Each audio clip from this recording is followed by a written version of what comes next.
Cable television. Cable TV. Two-way television. Twitter television. The Small News Network. What is the future of local media? Small local media.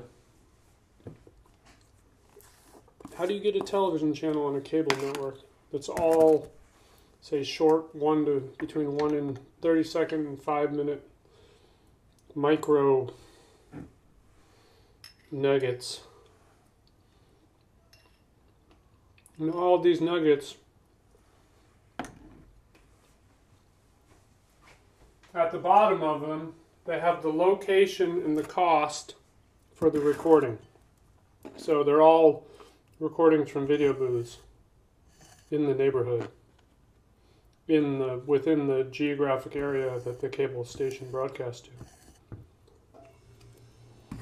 So as you're watching this station, and if you hear something on this station from someone who's advertising a product or a service or whatever,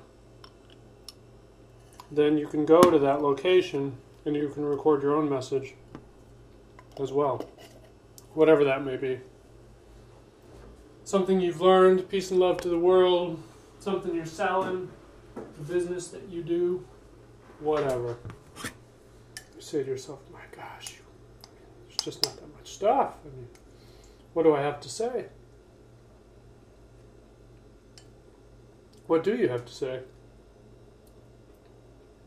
It's a really great question. What do you have to say?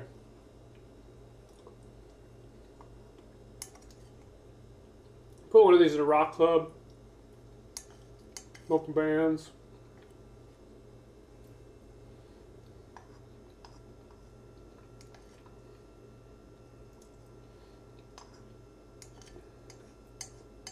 Community center, lecture hall, the university, or high school.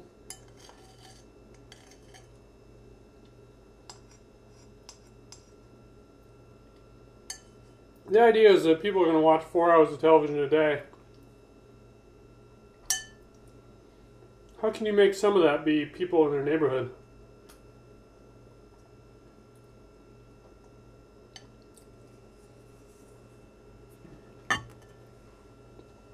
And not the usual ad-sponsored stuff you get from big stations, who only know how to use fancy cameras and follow some previous rules about what quote-unquote journalism